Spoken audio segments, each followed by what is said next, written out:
times like this.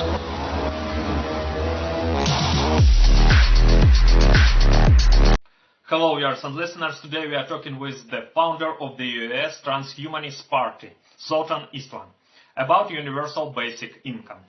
Zoltan Istvan is an American transhumanist journalist, entrepreneur, political candidate, and futurist.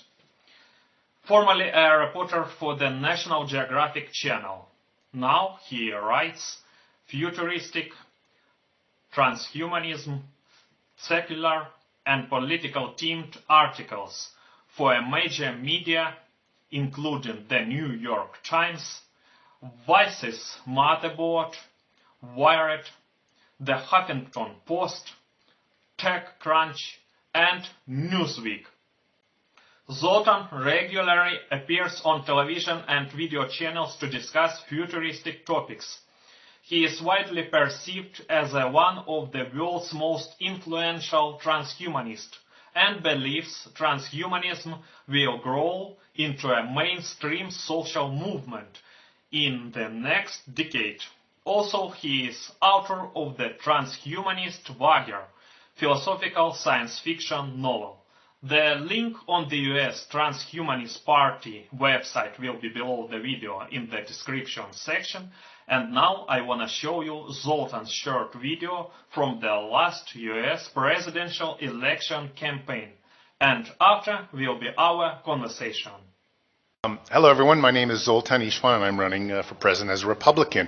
First I just want to thank everyone, Christine, and all the different people that have really contributed to making this happen. I feel it's incredibly important to have a debate such as this where people can come together, have different opinions, and also just, a lot of us smaller candidates, lesser known candidates are fighting to get recognition. So this gives us something where we can all get together and make a strong push, and I really can't emphasize how important that is for all of us who are kind of dedicating a year, 2 years to running for the presidency to try to bring in new ideas and maybe even win. What most people know me for is the field of transhumanism. I'm a public figure in the science and technology advocacy world. Transhumanism, you probably have never heard of it, some of you, is the field of using science and technology to radically improve the human being and also to improve the human experience. It can be anything from exoskeleton suits that get disabled people to walk. It can be robotic eyes. It can be even things like driverless cars. But whatever it is, it's one of the most important fields of science that are about to hit the planet and our species. It's going to change things as we start doing things like, have headsets that allow us to communicate directly into the cloud and maybe even have brain implants like Elon Musk is working on. It's also different. It sounds a little bit crazy, but believe me, I'm from Silicon Valley. I can tell you hundreds of millions of dollars are going into fields like that. In fact, billions of dollars are now going into the field of anti-aging, where people are trying to overcome death. My presidential candidacy is very much based upon a platform of science and technology buffered by another single concept called a universal basic income, because I think we're going to get to a future where we're going to have all this radical science and technology in our lives and maybe even be cyborgs or some other kinds of species here in the future, but capitalism probably won't survive and we'll need some type of basic income to get our society to the next era. A lot of people say I'm the Star Trek candidate, and that may be the case, but that's why I'm running for president. Thank you. Hello, Zoltan. Thank you for joining us today. Thank you for having me. Zoltan, when you had been founded the US Transhumanist Party, why did you decide that mankind is already ready for transhumanism and transhumanist values, and people are ready to change their mindset? Well, I think what's happened is the science has gone from science fiction to real science. We are doing experiments, for example, at Yale University, where they take a pig's brain and they stimulate a dead pig's brain, and they may be giving that pig consciousness. So the science in the last 10 or 20 years has moved so far forward that I feel like now is the right time to get the world interested in transhumanism, because if it comes too quickly and we're not discussing it, the ethics, the philosophy, then we'll be left behind by it. So it's really a good time to have everybody want to get interested in transhumanism. Maybe they don't like it, maybe they like it, but at least it's a good time because the science is finally here. Zoltan, what economic problems can be solved after implementation of universal basic income? Well, I think the main thing with universal basic income is it relates to automation. There's no question that over time, next 10, 20, 30 years, many jobs that we take for granted will be automated through artificial intelligence or robots and just machines. So human labor will become less valuable. And those people who can't get a job because they've been replaced will have to have some type of income in order to not go do bad things to society and steal and things like that. So universal basic income is not really only just about being nice to people. That's a good part of it.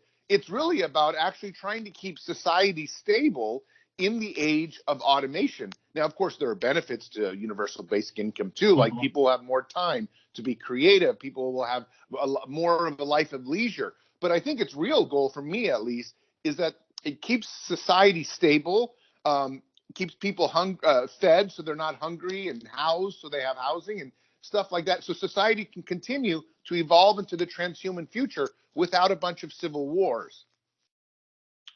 Zoltan, how will be funded UBI? So, obviously everybody has a different opinion on how it will be funded. Some people want to fund it through taxation. Some people want to fund it through, taking money from billionaires. Some people want to fund it through cryptocurrency.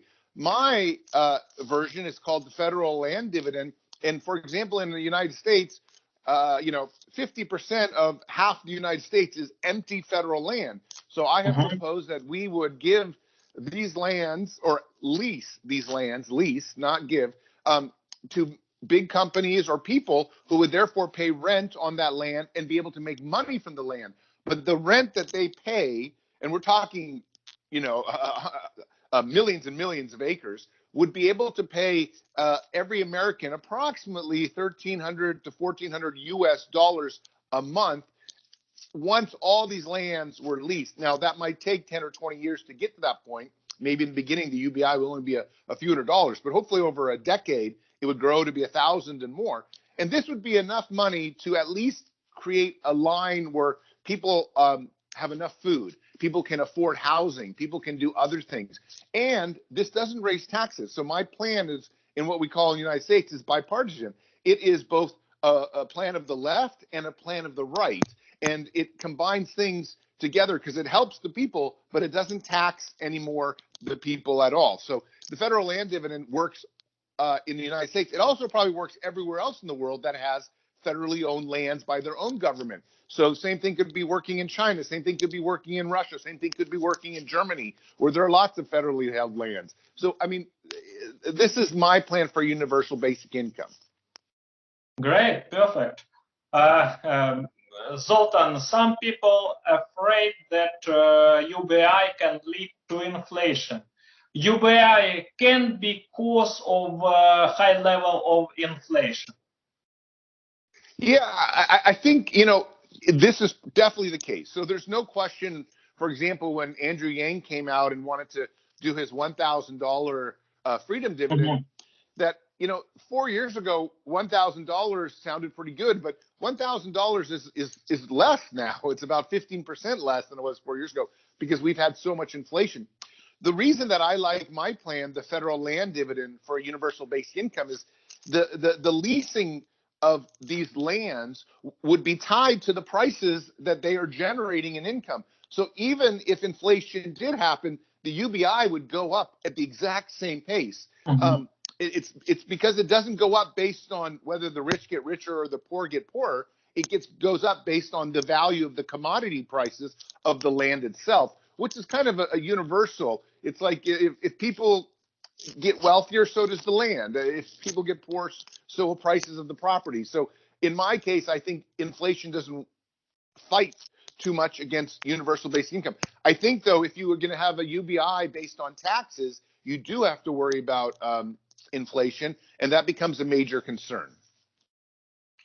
Zoltan, can UBI works equally in developed and developing countries?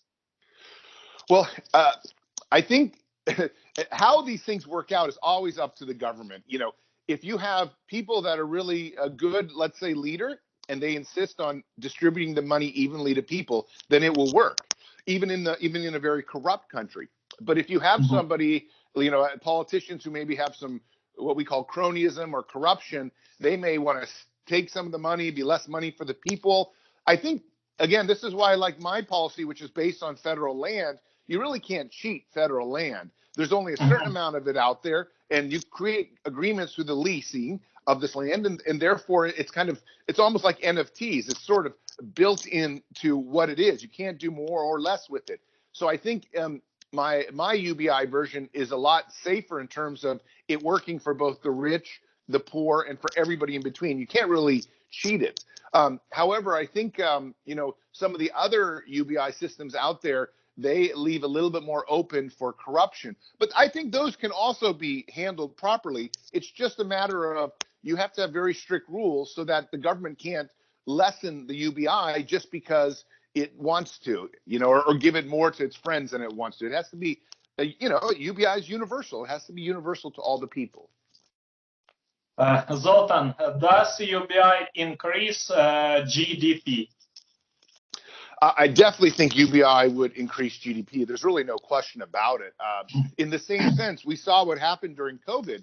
You put a bunch more money in the system, and all of a sudden the economy did very good. Yes, there's more inflation, but the reality is there's more money than there's ever been, and as a result, people are feeling wealthier as a country as a whole. Maybe some of the poor people got left behind, but that's where hopefully UBI would solve that. But in general, adding more money into a system is going to make more money in the system. So I think UBI definitely raises the GDP, and I think that's why government officials should be more encouraged to consider it, because it would be something that is good for the economy. And of course, it doesn't matter if you're the left or the right, everybody can get behind a better economy.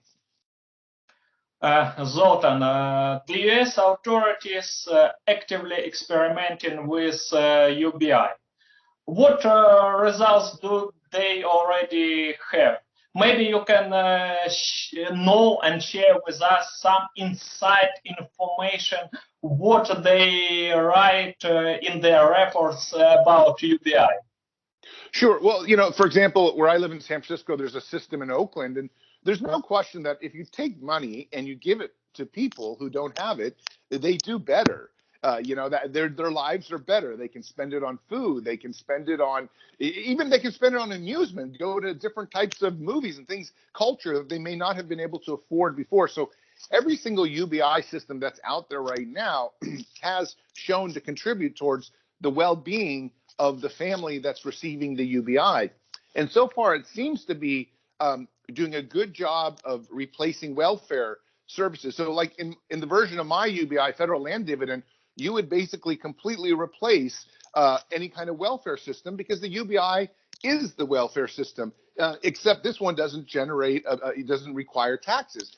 And so I think what's happened so far is people have said, oh, wow, UBI is a little bit more regular than welfare. It sounds better, makes people feel better about themselves, and it also gives them more opportunity. Most people in the different systems, there's one in Stockton, California, UBI system too, that has been working nicely, has been giving people more time for doing other things, looking for better jobs, because most people that get the UBI don't actually quit working entirely. The UBIs are not necessarily designed to get people to have no job whatsoever.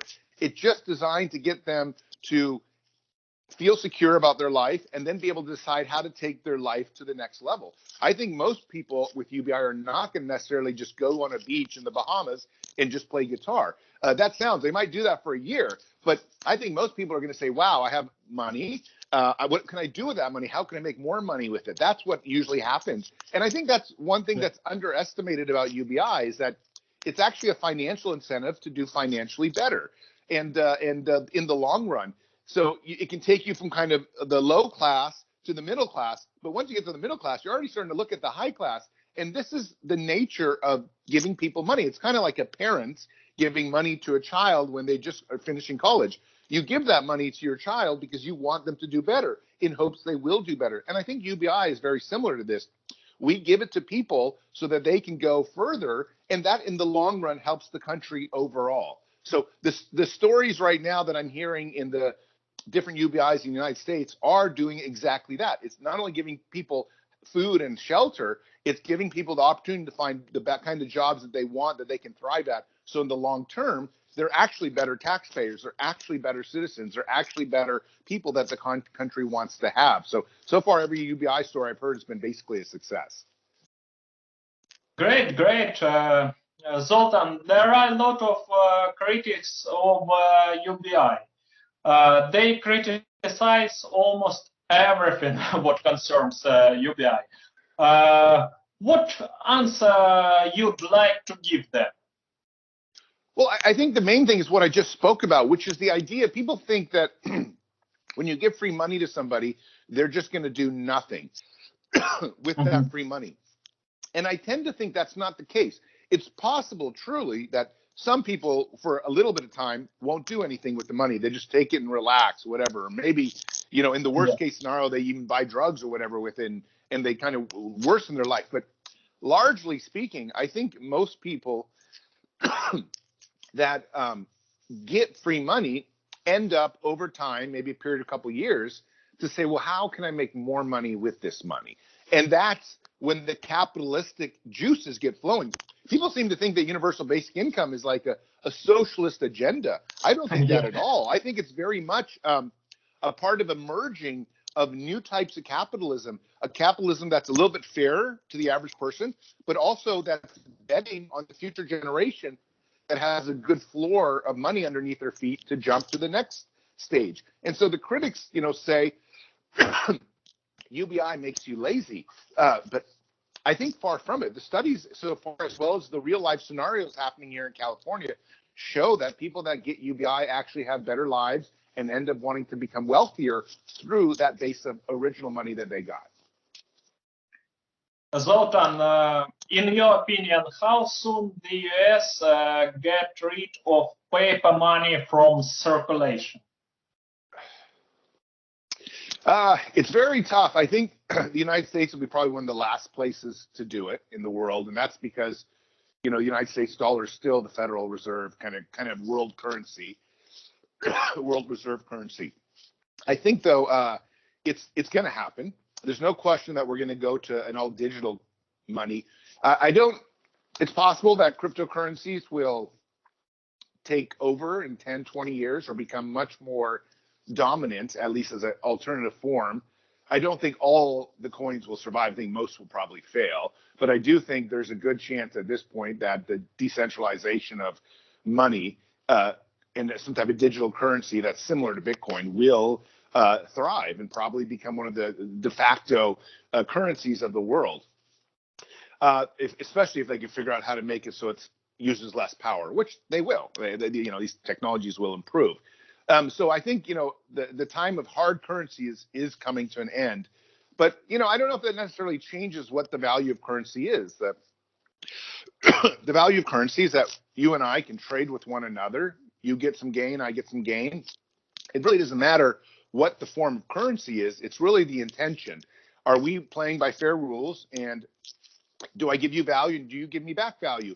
And if that answer is yes, then that's sort of a currency. And so hopefully, as the currencies evolve over the next 10, 20, 30 years, they'll become more fair in terms and more efficient in terms of you and I being able to conduct business that we agree on. And I think that's why digital currency will probably become something very important here in the next 10 years, is because in the end of the day, it'll all just be something that's done through a handheld device, or eventually we'll have brain chips like Elon Musk is working on. So we'll just click our eyes, and it'll take some the infrared whatever of a photo of our eyes and scan it, and that'll be our payment system. But whatever it is, I mean, I have a chip in my hand, and already you can quote Bitcoin and stuff like that. So the future of the future of money is definitely digital. And I think that's where we're going with all this. It may take 10 or 15 more years to get there, especially in the United States, but I wouldn't be surprised if other countries start to really embrace it much more quickly. Perfect. So, Zoltan, how do you see the future of the world financial monetary system? That's a very tough call. I think the biggest threat right now to the world financial system is really is debt. Debt. This is the danger. We as a planet seem to think that we can continue to pile on debt, and then if it gets too bad, we can print our way out of it by making more and more money. The problem, though, is of course this creates inflation, and if inflation gets out of control, as it has many times in history, where it goes up tens of thousands of percent, then your dollar won't even buy a peanut. So and this can happen in any kind of currency. So I think the biggest threat, though, is not necessarily inflation. The biggest threat is that we have too much debt. If all of a sudden people who are selling these assets and the value to whatever it is we're trying to buy, whether it's stocks or real estate or whatever, decide to drop or pull out or to hoard all the cash, we could be in for a very, very significant depression. And so I think the future of the financial system depends on being able to very gently lessen our debt over time so that we don't have so much. Of course, some debt is fine. We've always had debt in the modern world. But I think right now debt has gotten to a point that's so extreme that, there are young people buying houses here in the United States that are, already 2-3 times their